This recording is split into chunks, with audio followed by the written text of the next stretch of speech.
सीटीएसएल में खरीदारी करने के लिए जय की। आइए अब करते हैं शुरुआत एसपीएल मिड कैप स्टॉक्स की। हमारे दो खास मेहमान जुड़ रहे हैं हमारे साथ।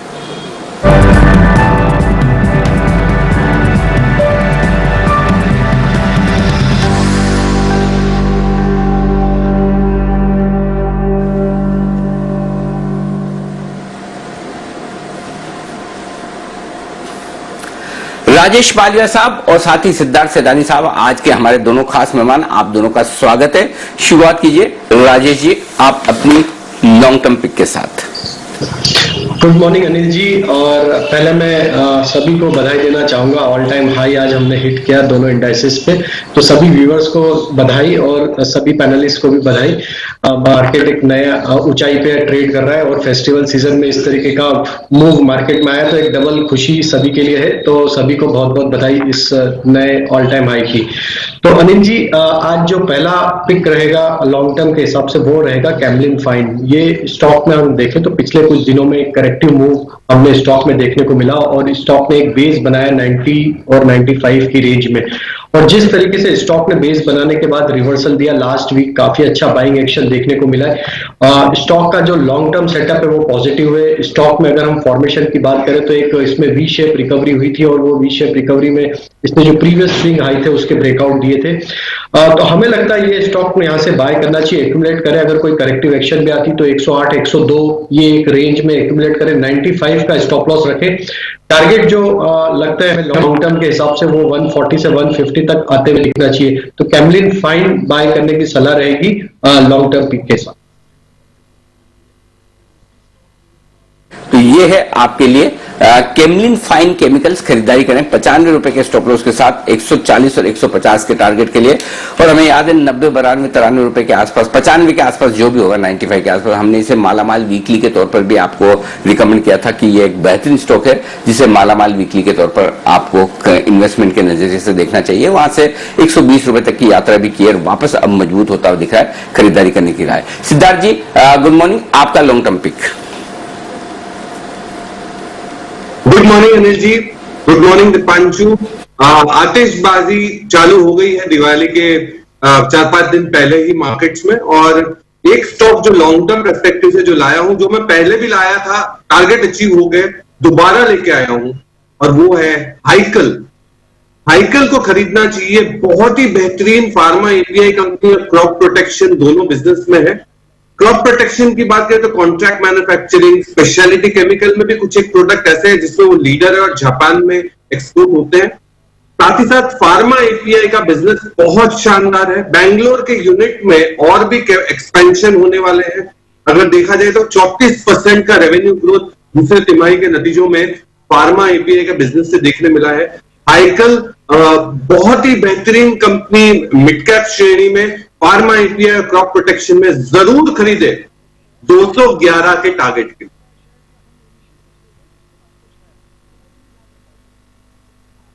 यह है आपके लिए खरीदारी करने की राय हाइकल। यह है वो स्टॉक जहां पर इन्वेस्टमेंट करें आप। आपके लिए यहां पर इन्वेस्टमेंट करने की इरादा से सिद्धार्थ जी की तरफ से हाइकल में खरीदारी करने का इरादा है। बहुत ही बेहतरीन पिक ये एक और आपके लिए आती हुई सिद्धार्थ जी की तरफ से। आइए 10 की कमाई का अगला स्टॉक देने को तैयार है। विश्वेश जी का भी है शायद मेरे ख्याल से। विश्वेश जी का 10 की कमाई का स्टॉक, विश्वेश जी बताइए।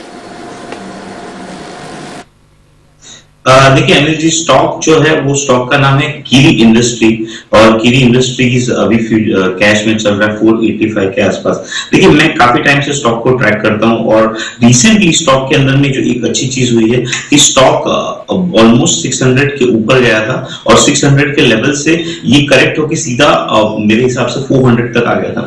400 के बाद में लास्ट 15 सेशन से 200 डीएमए पे जो 450 है वहां मल्टीपल बॉटम बनाने के बाद लास्ट वीक में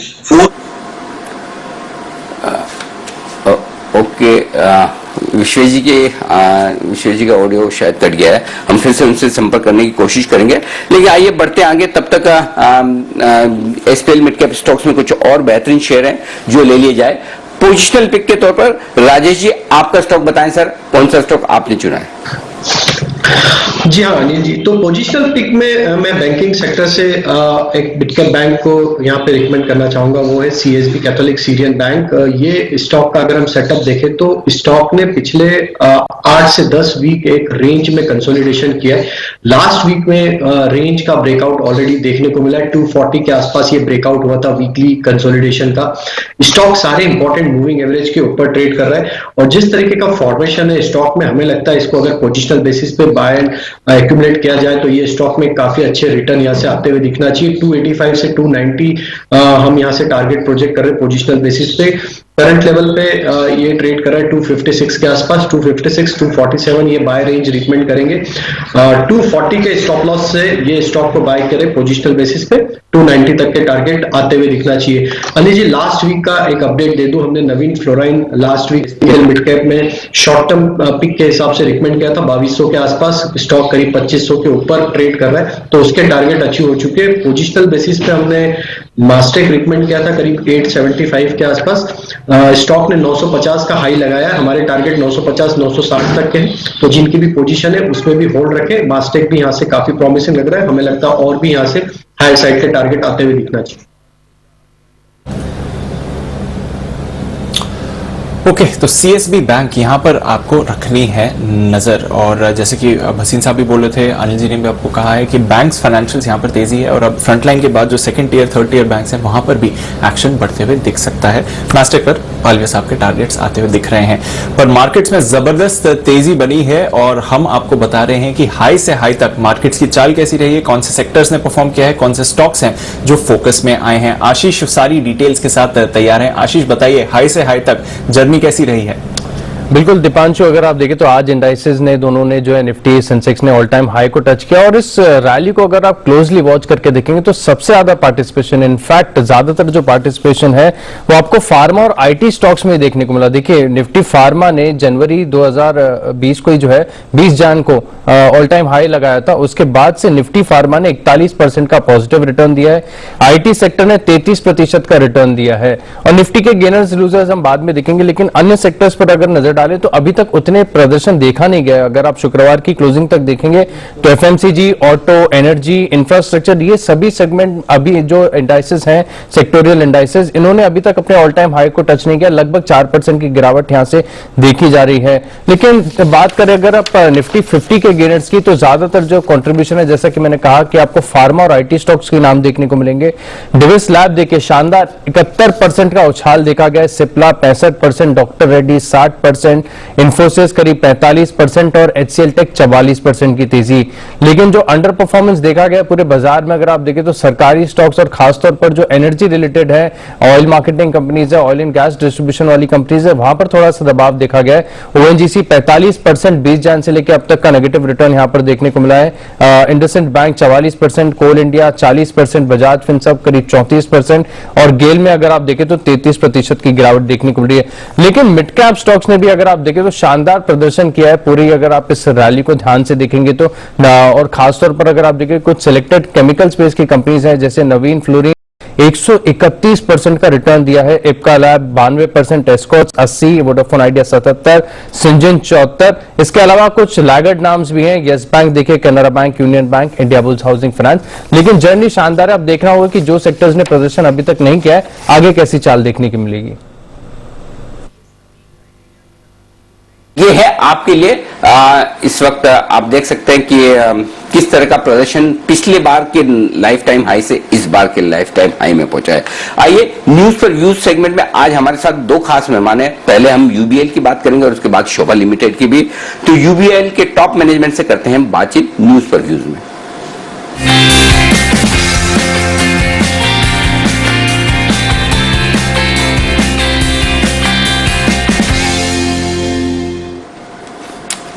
यूबीएल वो कंपनी जिसे किसी परिचय की जरूरत नहीं है, चाहे वो ब्रांड्स के लिहाज से देख लें, चाहे नाम के लिहाज से। किंगफिशर नाम की मशहूर ब्रांड है और जो देश दुनिया में सब लोग जानते हैं। लेकिन हमारे साथ कार्यक्रम में शामिल हो रहे हैं कंपनी के एमडी ऋषि पडल सर, और जो कि एमबीए हैं, Indian institute of foreign trade से एमबीए कर चुके हैं, कई सारी विदेशी कंपनियों में काम कर चुके हैं, मैरिको, हिंदुस्तान यूनिलीवर जैसी हिंदुस्तान की बड़ी कंपनियों में भी रह चुके हैं, और साथ ही जून 2020 से ऋषि सर यहाँ पर यूबीएल के एमडी के तौर पर कामकाज कर रहे हैं। ऋषि सर, बहुत बहुत स्वागत है आपका, धन्यवाद आपने जी बिजनेस के लिए वक्त निकाला अपने नतीजों पर बातचीत करने के लिए। सबसे पहले नतीजे हमारे दर्शकों के सामने रख दूं, साल दर साल नतीजे पहले आपके सामने रखें। रेवेन्यू में 43% की कमी आई है, कामकाजी मुनाफा 79% घटा है, मार्जिन 12% से घटकर 4.5% के आसपास आए और मुनाफा 97% घटकर 3.5 करोड़ रहा है। तो साल दर साल सारे रिजल्ट्स आपको थोड़े कमजोर नजर आएंगे, लेकिन शायद तिमाही दर तिमाही देखना ठीक रहेगा और वहां पर थोड़ी सी सिचुएशन बेहतर होती हुई नजर आ रही है। तो पहले तो तिमाही दर तिमाही बता दूं, आय 77% घटी है और मुनाफे में आई है कंपनी जो पिछली तिमाही में 114-115 करोड़ का नुकसान था, उसके मुकाबले में मुनाफे में। तो तिमाही दर तिमाही देखेंगे तो नतीजे थोड़े से बेहतर आपको नजर आएंगे। ऋषि सर बताएं सबसे पहले अपने नतीजों के बारे में, क्या हाईलाइट्स रही हैं इस क्वार्टर की, इस तिमाही की? हाँ, जैसा कि आप जानते हैं कि ये जो सारे रिजल्ट्स हुए हैं ये इम्पैक्ट हुए हैं कोरोना वायरस के कारण। और तीन चीजें थी, पहले तो देश में पूरा लॉकडाउन था पहले तिमाही में, और उसके ऊपर काफी सारे स्टेट्स ने टैक्सेशन बढ़ा दी थी, और जो बार्स और ऑन प्रेमाइस कंजम्पशन का चैनल था वो भी बंद था पहले तिमाही में कि तो उसके तुलना में हमने दूसरे क्वार्टर में ये देखा है कि ये तीनों चीजें थोड़ी सी खुल गई थी। कुछ स्टेट्स ऐसे हैं जिन्होंने अपना टैक्स गिराया, कुछ एक मिनट, कुछ लॉकडाउन की वजह से सब खुल गया और बार्स भी कुछ स्टेट्स में खुल गए। उसके वजह से हमने जो देखा कि हमारे वॉल्यूम्स पहले क्वार्टर से सेकेंड क्वार्टर में काफी सारा इंप्रूव हुआ है। ऐसे कुछ स्टेट्स हैं जहां पे वॉल्यूम्स जैसे कि कर्नाटका, तमिलनाडु, गोवा, ऐसे स्टेट्स में हमने देखा है कि वॉल्यूम्स पिछले साल के मुकाबले में भी बिल्कुल बराबर या बराबर से ही रहे हैं। तो हमारी आशा ये है कि जैसे जैसे मार्केट्स खुलते हैं, जैसे जैसे बार्स खुलती हैं और जैसे जैसे राज्य सरकार टैक्सेशन को भी थोड़ा सा घटाते हैं, वो उस तरफ ले जाते हैं जहां पे पिछले साल थे, हमारे रिजल्ट्स जो हैं और अच्छे होंगे। बताएं कि इसको देखते हुए अगले क्वार्टर के लिए क्या आउटलुक है, क्या पूरी की पूरी जो परफॉर्मेंस अगले क्वार्टर तक ट्रैक पर आ जाएगी या अभी भी और वहां वक्त लगेगा? देखिए, हमारे हिसाब से और वक्त लगेगा, और इसलिए लगेगा क्योंकि ये जो चीज कोरोना वायरस है ये एक टाइप पे नहीं चली जाती। जैसे कि आप अभी दिल्ली में देख रहे हैं केसेस फिर बढ़ रहे हैं, तो क्या होगा ये किसी को मालूम नहीं है। तो हम ये नहीं कह सकते कि ये कब फुली रिकवर हो जाएगा, लेकिन हमारी कोशिश ये है कि जैसे जैसे हम मार्केट्स को देखें तो हम अपने मार्केट शेयर के ऊपर फोकस करें, हम इस पे फोकस करें कि हम अपने कंज्यूमर्स के साथ अच्छी कनेक्शन बनाए रखें और वो किंगफिशर जैसे ब्रांड्स कंटिन्यू टू प्रेफर करें, और हम अपने कॉस्ट्स और अपने कैपेक्स को मैनेज करें।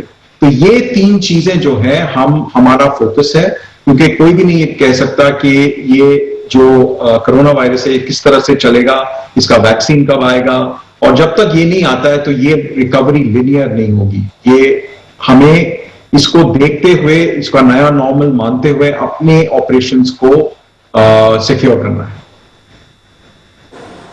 एब्सोल्युटली, बिल्कुल आपने प्रैक्टिकल और फेयर असेसमेंट दिया, बजाय इसके कि बड़ा स्ट्रॉन्ग या और बुलिश स्टेटमेंट देने के लिए कि सब कुछ ठीक हो रहा है। लेकिन आपके जो तीन की मार्केट हैं, कर्नाटक, तमिलनाडु, गोवा, वहां पर किस तरह की रिकवरी दिख रही है और क्या वो मार्केट थोड़े बेहतर होते दिख रहे हैं सर? यही तो मैं कह रहा हूं कि जहां पे भी हमने देखा है कि टैक्सेशन रिलेटिवली अनचेंज रहा है, बार्स खुली हैं, लॉकडाउन खुला है, वहां पे हमारी रिकवरी काफी हद तक हो रही है। लेकिन ऐसे मार्केट्स की गिनती कम है, और जैसे जैसे टाइम बढ़ता जा रहा है हम देख रहे हैं कि और राज्य भी इसी गिनती में आ रहे हैं। तो मेरे हिसाब से ये बहुत पॉजिटिव साइन है कंपनी के लिए कि कंजम्पशन रिकवर हो रहा है जैसे मार्केट्स खुल रही है। ठीक बात है सर। तो ये है अभी भी थोड़ी सी अनिश्चितता का माहौल, और जहां पर टैक्सेशन फेवरेबल है वहां ग्रोथ फिर से आती हुई दिख रही है। बहुत बहुत शुक्रिया ऋषि सर, अपने नतीजे पर विस्तार से हमारे दर्शकों को बताने के लिए थे। ये थे यूबीएल के एमडी ऋषि पडवल साहब, जो कहते हुए कि थोड़ा सा वक्त और लगेगा कोरोना के बाद से उबरने में। आइए बढ़ते हैं आगे, और वक्त है एसपीएल मिड कैप स्टॉक्स में आपके लिए एक बेहतरीन पोजिशनल पिक लेने का सिद्धार्थ जी से। सिद्धार्थ जी बताएं सर। जी बिल्कुल, ये भारत की नंबर 1 कंपनी और स्पेशल कैटेगरी की कंपनी, और वह कंपनी है एसबीआई कार्ड्स। एसबीआई कार्ड्स को खरीदना है 1020 के टारगेट के लिए। ये भारत की नंबर 1 कंपनी, 20% का मार्केट शेयर है, नेट इंटरेस्ट मार्जिन करीबन 16.5% के आसपास है। और जैसे अभी यूनाइटेड ब्रूअरीज के मैनेजमेंट की बातचीत हो रही थी कि देश में बहुत कुछ अनलॉक की प्रक्रिया हो गई है, बार्स खुल गए हैं, शॉपिंग मॉल खुल गए हैं, शॉपिंग बहुत अग्रेसिवली हो रहा है दिवाली पे। एसबीआई कार्ड जो एकमात्र कंपनी है कार्ड बिजनेस में, जरूर खरीदना चाहिए 1020 के टारगेट के लिए। 2020 के टारगेट के लिए एसबीआई कार्ड्स में करें खरीदारी। ये एक और फेवरेट स्टॉक लगातार बनता जा रहा है सिद्धार्थ जी का, और यहां पर भी आप तेजी करके चल सकते हैं, खरीदारी करके चल सकते हैं। ये आपके लिए एक बेहतरीन स्टॉक होगा। आइए एसपीएल मिड कैप स्टॉक्स में अब शॉर्ट टर्म पिक लेने का वक्त है। राजेश जी की शॉर्ट टर्म पिक ले लेते हैं। राजेश जी बताएं सर।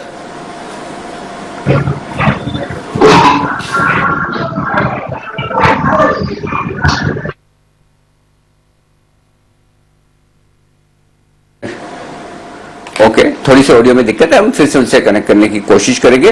तब तक 10 की कमाई के भी अगर कोई और स्टॉक्स हैं तो वो हम लेंगे, लेकिन तब तक एक बार जल्दी से मैं आपको मार्केट बता दूं। थोड़ी सी प्रॉफिट बुकिंग ऊपरी स्तरों से आती दिख रही। 27,450 से अब बैंक निफ्टी घटकर 27,300 के आसपास आया, तो 150 पॉइंट का करेक्शन बैंक निफ्टी में दिखा है। निफ्टी लगभग 30 पॉइंट घटता हुआ दिखा है, 12,450 से घटकर 12,400। ये है आपके लिए। आइए राजेश पालिया साहब से अब हो चुका है संपर्क। बताएं सर आपकी शॉर्ट टर्म पिक। हाँ, तो Anil ji short term pick जो रहेगी वो ब्लू स्टार कंपनी रहेगी। ब्लू स्टार में अगर हम सेटअप देखें तो स्टॉक में जिस तरीके से एक्यूमुलेशन पिछले 15 से 20 दिनों का एक्यूमुलेशन हमने देखा और एक रेंज का ब्रेकआउट डेली चार्ट पे देखने को मिला है। स्टॉक नियर टर्म चार्ट पे इंपॉर्टेंट मूविंग एवरेजेस के ऊपर ट्रेड कर रहा है। हमें लगता है कि ये स्टॉक में अब यहाँ से एक अच्छा मूव आते हुए दिखना चाहिए। शॉर्ट टर्म में 740 750 तक के टारगेट हमें लगता है शॉर्ट टर्म में देखने को मिलेंगे। तो ब्लू स्टार कंपनी बाय करना है 640 के स्टॉप लॉस से 740 750 के टारगेट के लिए। तो ये है 740 750 के टारगेट के लिए कैमलिन माफ कीजिएगा ब्लू स्टार में खरीदारी करने की राय है राजेश जी की तरफ से। बढ़ते हैं आगे, और कमोडिटी बाजार का अपडेट आज रह गया। दीप तो तैयार कब से ही हैं, हम ले नहीं पाए, तो दीप कमोडिटी बाजार का अपडेट और कॉल्स जल्दी से दे दें। बढ़िया तेजी है अनिल जी कमोडिटी बाजार में। जैसे कि सुबह पे बता रहे थे 2% की तेजी के साथ आपने कच्चे तेल पर शुरुआत होती देखी, हालांकि नेचुरल गैस पर गिरावट आ रही है। सिल्वर पर बेहतरीन तेजी है सर, 67,000 के पार गया है सिल्वर। फ्राइडे को बड़ी रैली थी और उतनी बड़ी रैली आज भी आई है। 1,000 रुपए की रैली आप सिल्वर पर देख रहे हैं, और साथ ही गोल्ड पर भी नजर रखिए, आधे % की तेजी गोल्ड पर दिख रही है। बेस मेटल्स जो पिछले हफ्ते काफी कमजोर रहे, वहां पर शानदार तेजी बनती हुई दिख रही है अनिल जी। आधे से 1% की तेजी सारे के सारे बेस मेटल्स पर है इस समय सर। आज की स्ट्रैटेजीज आपको बता देते हैं अनिल जी, आई हैं एंजल कमोडिटीज की तरफ से। सबसे पहले गोल्ड, यहां पर खरीदारी करने की राय है। 52,200 पर करिए खरीदारी, 51,900 पर लगाइए स्टॉप लॉस, टारगेट होगा 52,700 का। सिल्वर खरीदिए 65,800 के लेवल्स पर, स्टॉप लॉस 64,800, टारगेट 67,500 का। यहां से भी 1,000 रुपए और ऊपर जा सकता है सिल्वर। कॉपर, यहां पर भी आप करके चलिए खरीदारी 536 के लेवल्स पर, stop loss 532, target 542। Crude oil ये भी खरीदना है 2800 के लेवल्स पर करिए खरीदारी, 2740 का स्टॉप लॉस, टारगेट 2880 का रहेगा। और फाइनली एनसीडेक्स कोकोडाकल, यहां पर आप करिए खरीदारी 1920 के लेवल्स पर, स्टॉप लॉस 1860, टारगेट 2000 का रहेगा। ये है आपके लिए आज। सो सारी की सारी कमोडिटीज पर करनी है खरीदारी, एंजल कमोडिटी हमें रेकमेंड कर रहे हैं। और अनिल जी जैसा कि हमने पिछले हफ्ते भी कहा था कि बेहतरीन मौके बन रहे हैं गोल्ड और सिल्वर में खरीदारी के, और बिल्कुल वैसा ही हुआ। चांदी पर हमने पिछले हफ्ते भी फोकस करी थी, आज भी करेंगे। चांदी में मौका जो शानदार तेजी आई है 62,000 से अब 67,000 के पार हमें चांदी के दाम दिख रहे हैं। क्या इस हफ्ते 70,000 के लेवल्स छू सकता है चांदी? क्या मौजूदा स्तरों पर आपको खरीदारी करनी चाहिए? ये सारे सवालों का जवाब देंगे 11:26 पर अनिल जी। चांदी में मौका। ओके, तो ये है आपके लिए चांदी में मौकों पर होगी आपके लिए बातचीत। ओके, तो 11:26 मिस मत कीजिएगा ये बेहतरीन शो। आइए मिस मत कीजिए। एसपीएल मिड कैप स्टॉक्स में आपके लिए है एक शॉर्ट टर्म पिक और वो देने के लिए तैयार हैं सिद्धार्थ जी। सिद्धार्थ जी बताएं सर।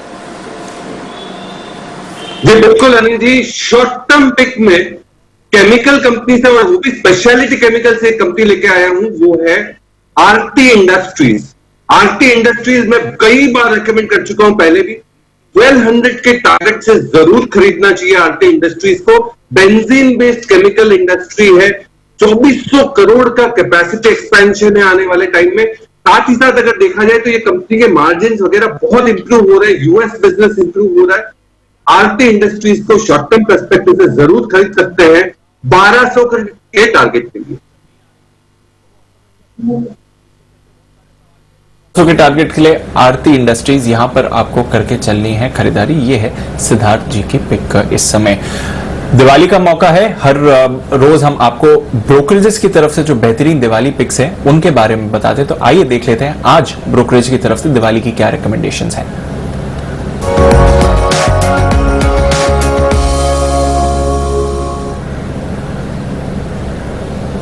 कुशल हमारे साथ तैयार हैं। कुशल बताइए आज कौन सी ब्रोकरेज आपने पिक करी है, उनके कौन से चहीते स्टॉक्स हैं? बिल्कुल दीपांशु, देखिए बाजारों में तो आज इंडियन दिवाली मन रही है और ब्रोकरेज हाउस कोटक सिक्योरिटीज की तरफ से टॉप 3 पिक्स में आपके सामने लाया हूं, जिसमें भारतीय एयरटेल सबसे पहला है। आप देखिए मौजूदा भाव से करीब 56% की अपसाइड हम एक्सपेक्ट करके चल रहे हैं और जो टारगेट्स ये सुझा रहे हैं वो 710 यानी 700 के पार होता हुआ नजर आएगा अगली दिवाली तक। और इनके जो तर्क है वो काफी साउंड है, जिसमें ये कह रहे हैं कि जो मैनेजमेंट है वो अभी भी मान रहा है कि बहुत ही निचले स्तरों पर अभी आरपू है और अगले कुछ शॉर्ट टर्म से मीडियम अवधि में जो आरपू है अभी 163 के लेवल्स पर है, वो करीब 200 से 300 रुपए तक जाता हुआ नजर आ सकता है। और जाहिर सी बात है कि जब आरपू बढ़ता है तो कंपनी की जो आय है उसमें एक सिग्निफिकेंट उछाल देखने को मिलता है। इनफैक्ट Q2 में हमने रिकॉर्ड आय के स्तर भी इनके देखते हुए नजर आए थे। इनफैक्ट इनकी जो वायरलेस आय है वहां पर भी काफी अच्छी बढ़त क्वार्टर ऑन क्वार्टर बेसिस पर हमें देखने को मिली थी। और रिलायंस जो है वो कहीं ना कहीं इनसे जो सब्सक्राइबर्स है वो छुड़ाता हुआ नजर नहीं आ रहा है। तो भारतीय एयरटेल जो है अपनी सब्सक्राइबरशिप जो है लगातार रिटेन कर रहे हैं। इनफैक्ट उसमें बढ़त हमें देखने को मिल रही है। तो भारतीय एयरटेल पहली पिक है। दूसरी पिक अगर आप देखें तो वो है L&T की। यहां पर जो कोटक सिक्योरिटीज है करीब 38% की अपसाइड एक्सपेक्ट कर रहे हैं। तो एक दिग्गज जो इंफ्रास्ट्रक्चर कंपनी है उसमें 38% का अपसाइड के साथ 1300 रुपए के लक्ष्य सुझा रहे हैं। तो मौजूदा भाव से काफी सिग्निफिकेंट अपसाइड आप अगली दिवाली तक एक्सपेक्ट करके चल सकते हैं। और ये मान रहे हैं कि अगली जो 2 तिमाहियां हैं जैसे Q3 और Q4 वहां पर जो इनकी जिस हिसाब से डील पाइपलाइंस है उस वजह से इनके कैश फ्लोज काफी बेहतर हो सकते हैं और जो ऑर्डर बैकलॉग है उसकी एग्जीक्यूशन भी ये करते हुए नजर आएंगे। इनफैक्ट गवर्नमेंट से जो इनका एक significant chunk of cash flows आना था वो अब आ चुका है। तो आगे के लिए इनकी जो ट्रेंड बन रही है गवर्नमेंट की तरफ से जो भी ऑर्डर मिलते हुए नजर आए हैं उससे इनके कैश फ्लोज को और फर्दर सपोर्ट मिलता हुआ नजर आएगा। और साथ ही कंपनी जो है मिडिल ईस्ट में इनका करीब 15% का एक्सपोजर है। अब मिडिल ईस्ट के अलावा भी अंतरराष्ट्रीय स्तर पर कंपनी और भी ज्यादा एक्सपैंड करती हुई नजर आ रही है। तीसरी पिक है बजाज ऑटो की, जहां पर 33% की अपसाइड के साथ 3900 का टारगेट कोटक सिक्योरिटीज एक्सपेक्ट करके चल रहा है। इनफैक्ट आपने अक्टूबर महीने में जो एक्सपोर्ट आंकड़े देखे थे रिकॉर्ड स्तर पर इनकी एक्सपोर्ट वॉल्यूम्स आई थी, करीब 25% की बढ़त रही थी। इनफैक्ट मैनेजमेंट भी मान रहे हैं कि आगे भी ये मोमेंटम जो है जारी रहेगा और साथ साथ कंपनी जो है प्रीमियम सेगमेंट में अपनी जो बातचीत है उसको बरकरार रखेंगे नए प्रोडक्ट लॉन्चेस के साथ। और 125 सीसी की कैटेगरी में भी यानी कि जो मास मार्केट कैटेगरी है उसमें भी कंपनी बहुत अग्रेसिवली अपने नए लॉन्चेस लेकर आ रही है। तो दोनों ही फ्रंट पे कंपनी बेहतरीन परफॉर्म कर सकती है। बढ़िया पिक्स कोटक सिक्योरिटीज की तरफ से आपके लिए दिवाली के शुभ अवसर पर। शुक्रिया कुशल। आइए बिगुल सुमित जी के लिए सुमित के सुपरहिट।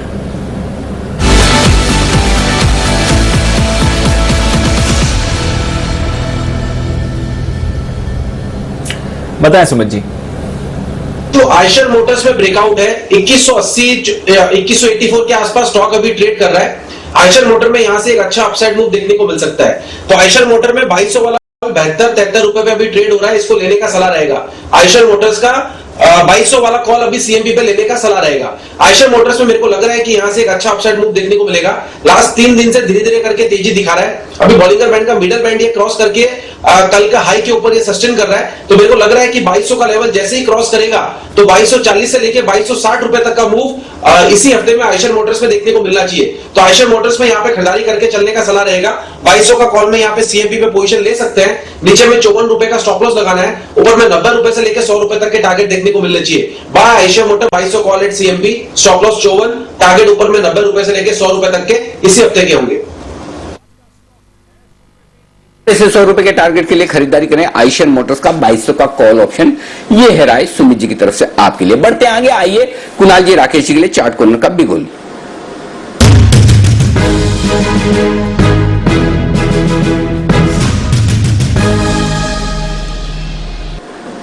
बताएं सर। जी मेटल्स की बात हो रही है तो मेटल्स में एक स्टॉक जो सुबह से एकदम थोड़ा सा हल्का था, उसके अंदर मोमेंटम बनता हुआ दिख रहा है, वो स्टॉक है जेएसडब्ल्यू स्टील। अभी आज के हाइस के आसपास चल रहा है, एक पॉजिटिव क्रॉसओवर देखने को मिला है, तो मेटल स्पेस में जेएसडब्ल्यू स्टील को खरीदने की राय है। ओवर टू कुणाल जी।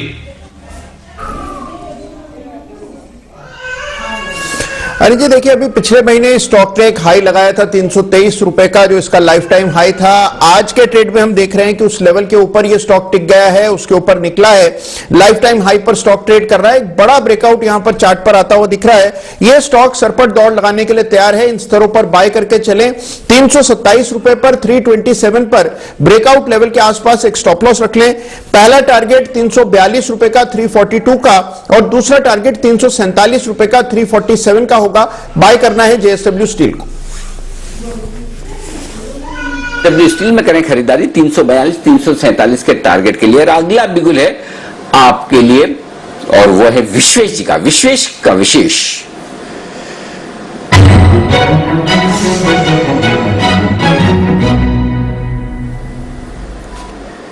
बताएं विश्वेश जी।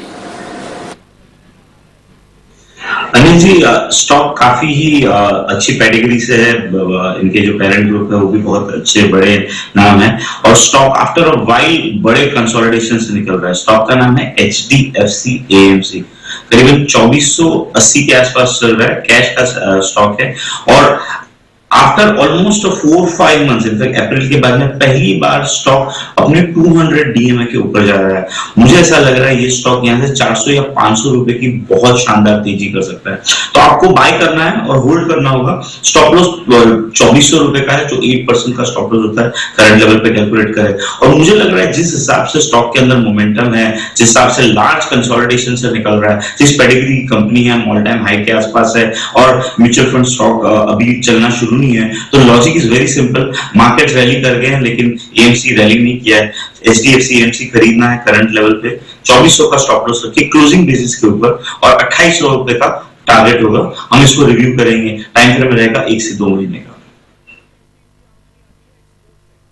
तो HDFC म्यूचुअल फंड यानी कि HDFC AMC में खरीदारी करने की राय है विश्वेश जी की तरफ से यहां पर आती हुई। यहां पर आप कर सकते हैं तेजी। आइए जय का जैकपॉट आपके लिए।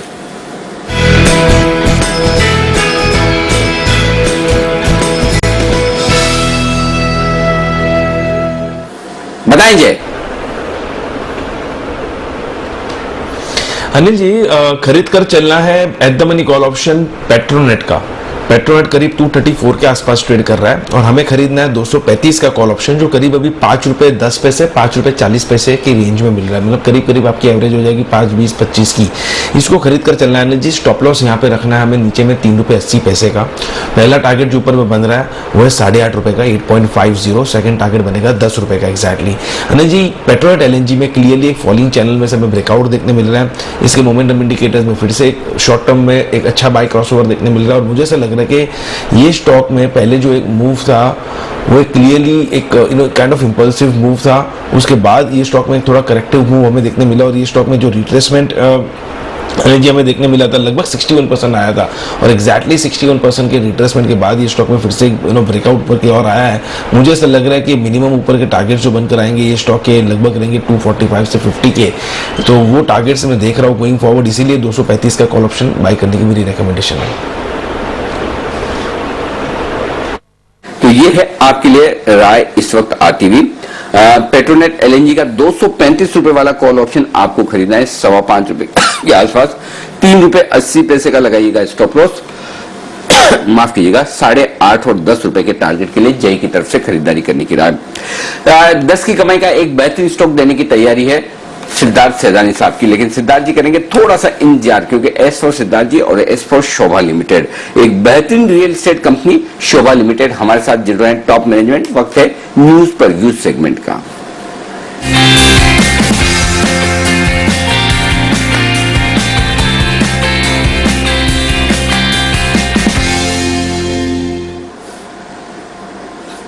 बेंगलोर की रियल एस्टेट कंपनी शोभा लिमिटेड जो 1995 से कारोबार की शुरुआत करती हुई दिखी रियल एस्टेट में पहले प्रोजेक्ट के साथ, और अब तक लगभग 20,000 से ज्यादा ये घर बना चुके हैं और लगभग 11 करोड़ स्क्वायर फीट का कंस्ट्रक्शन अब तक कर चुके हैं। बेंगलुरु समेत तमाम मेट्रो शहरों में गहरी पकड़ और अच्छा खासा बिजनेस रखती है ये कंपनी। और इस कंपनी के एमडी और वाइस चेयरमैन जेसी शर्मा साहब हमारे साथ कार्यक्रम में हो रहे हैं शामिल, जो कि केलकटा के जेवियर्स कॉलेज से बैचलर्स डिग्री ले चुके हैं, सीएस भी हैं वो।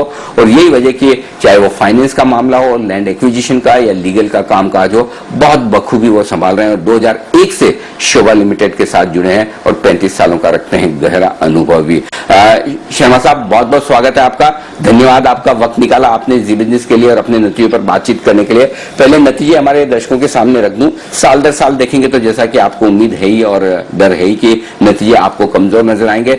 सेल्स 33% घटकर आई है, कामकाजी मुनाफा 40% घटा है, मार्जिन थोड़े से 3% घटे हैं 29.5% के आसपास, और मुनाफा 76% घटकर यहां पर 16 करोड़ रहा है। लेकिन कोविड के इस वक्त में तिमाही दर तिमाही नतीजे देखना ज्यादा सही होगा, वो भी मैं आपके सामने रख दूं। तिमाही दर तिमाही 37% सेल्स बढ़कर आई है और कुल सेल्स जो है वो 41% बढ़ी है, और ये थोड़ी परफॉर्मेंस आपको बेहतर दिखेगी। तो पहले शर्मा साहब सबसे पहले इस तिमाही के हाइलाइट्स बताएं सर, आपके लिहाज से कैसे रहे नतीजे? धन्यवाद अनिल जी आपका। जहां तक इस तिमाही की परिणामों की बात करते हैं, इसको हमें 3 भागों में बांट लें तो अच्छा रहे। जो इनकम रिकॉग्निशन का जो तरीका है वो कंप्लीशन बेसिस के ऊपर में है, और जिसके वजह से जो है इनकम जो रिकॉग्नाइज कर रहे हैं it does not reflect the operations of the company. Rather income जो है आप कंप्लीशन पे रिकॉग्नाइज करते हैं और एक्सपेंडिचर फ्रंट एंडेड आप जो है बुक करते हैं करके। सेल्स नंबर पर अगर आप नजर देंगे तो आप देखेंगे कि हमने 688 करोड़ की नई सेल करी पिछले क्वार्टर के अंदर में, जो कि पिछले साल के इसी क्वार्टर के मुकाबले ज्यादा थी।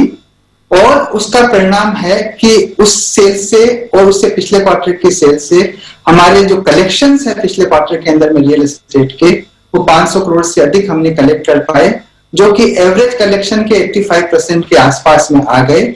और जिस वजह से आज जो ऑपरेटिंग कैश प्रॉफिट हमने जो बनाया इस क्वार्टर में वो 130 करोड़ का बनाया, उससे पहले क्वार्टर में 90 करोड़ का था।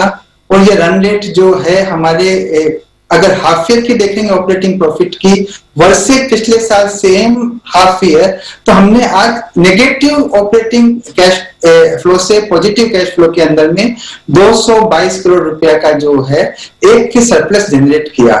और उससे ही हमने हमारा इंटरेस्ट सर्विस किया, टैक्स सर्विस किया, और साथ साथ में जो है जो भी हमारे कैपेक्स है, जो भी हमारे लैंड रिलेटेड पेमेंट्स है, सारे के सारे मीट किए। और डिविडेंड का पेमेंट भी हम उसी से कर पाए, और सब लेके मोरेटोरियम का इंटरेस्ट लेते हुए भी 40 करोड़ रुपया जो है हम नेगेटिव रहे फॉर द हाफ ईयर।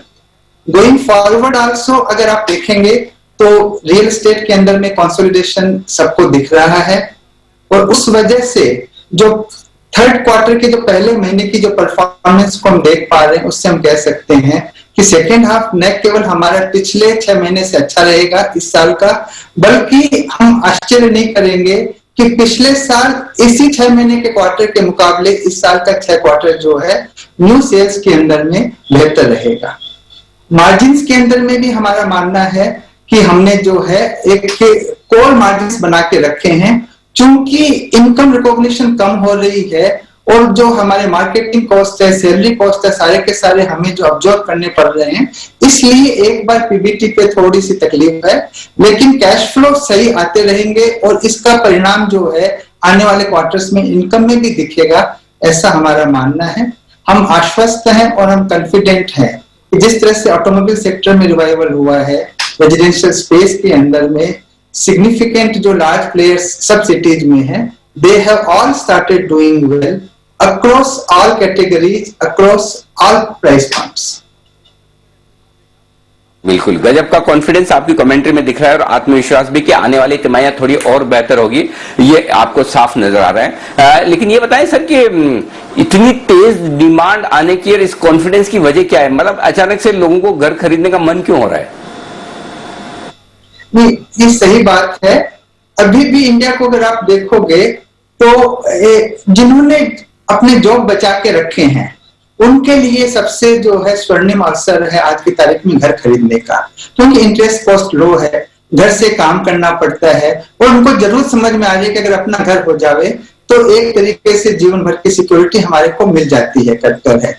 और वो डिमांड जो है restricted to in every city few players में है और वो डिमांड इतनी सिक्युलर है कि कभी कभी हम ताज्जुब करते हैं कि हमारे घर जो बिक रहे हैं 1 करोड़ से कम वाले जो घर हैं सिर्फ 18% ही बिके हैं और 1 करोड़ से ऊपर जो है वो 82% है और जिसके अंदर में 2 करोड़ से ऊपर वाले घर भी 30% पिछले क्वार्टर में बिके हैं। साथ साथ में प्राइस रियलाइजेशन भी, क्योंकि 2 करोड़ से ऊपर के घर ज्यादा बिक रहे हैं, वो भी आज 7,750 रुपए के आसपास में पर स्क्वायर फीट का रियलाइजेशन आया है।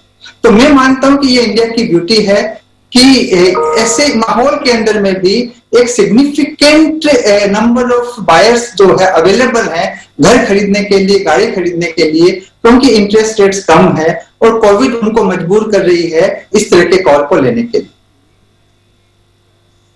परफेक्ट, तो ये एक स्ट्रॉन्ग आउटलुक है। लेकिन कमर्शियल और रेसिडेंशियल इन दोनों में मांग और प्राइसिंग में क्या अंतर दिख रहा है और क्या जितनी मजबूत आपको रेसिडेंशियल दिख रहा है उतना ही कमर्शियल मार्केट भी दिख रहा है सर? नहीं जी, थोड़ा सा फर्क है। कमर्शियल स्पेस के अंदर में जहां तक जो ऑफिस स्पेस है और उसके अंदर में जो इंडिया की जो एक फिजिबिलिटी और वाइबिलिटी आई है, मेरा मानना है उसमें डिमांड वापस आ जाएगी। लेकिन जो मिड एंड स्मॉल इंटरप्राइजेज है और जिनके कुछ लोग जो है परमानेंटली घर में बैठ के काम कर सकते हैं, ऐसी ऑफिस स्पेस के अंदर में डिमांड में कंट्रैक्शन मेरे को समझ में आ रहा है।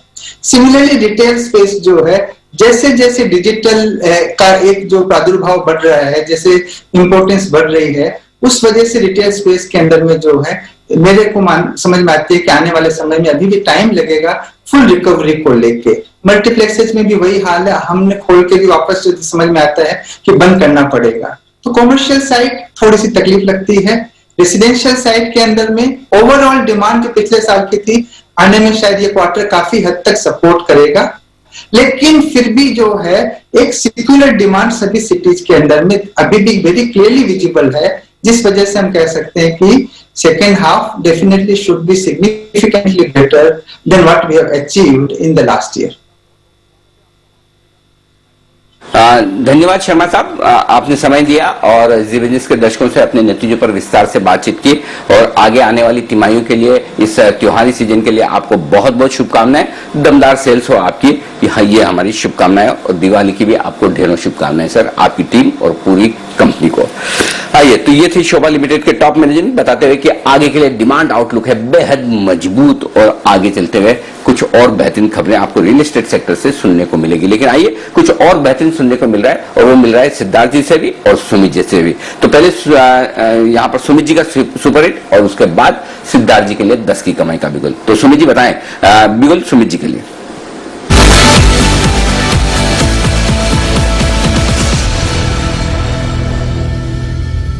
जी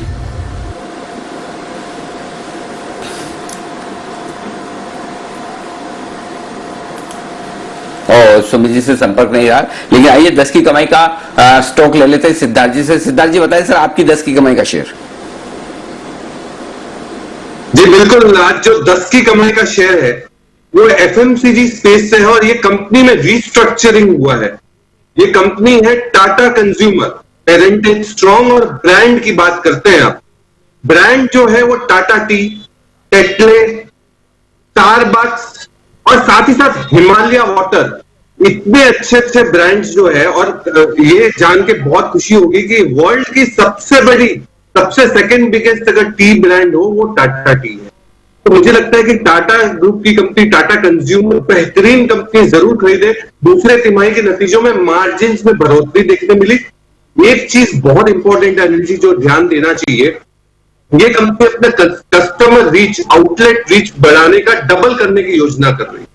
1 मिलियन मतलब 10 लाख आउटलेट पे पहुंचने की बात कर रही है अगले 1 साल में। ये बहुत बेहतरीन कंपनी है। 620 के टारगेट के लिए टाटा कंज्यूमर जरूर खरीदना चाहिए। कि 620 के टारगेट के लिए टाटा कंज्यूमर्स में करें खरीदारी, ये है राय आपके लिए।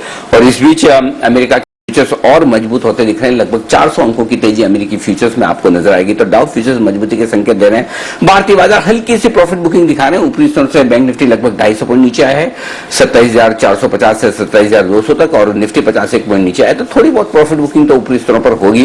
इंतजार करें गिरावट में खरीदारी करने का। बाय ऑन डिप्स का मार्केट है, वही रणनीति रखेंगे तो बेहतर होगा। आइए आप सभी से विदा लेने का वक्त है।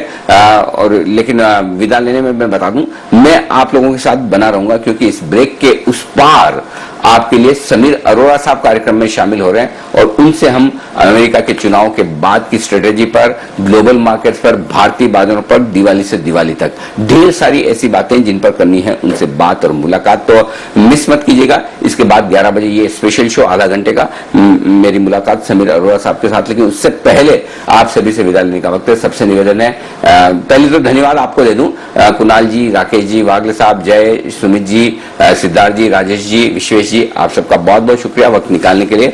आप सबसे निवेदन है सब लोग अपनी अपनी जगह पर खड़े हो जाएं। देश के प्रति सम्मान के साथ हम करेंगे शो का समापन। जय हिंद।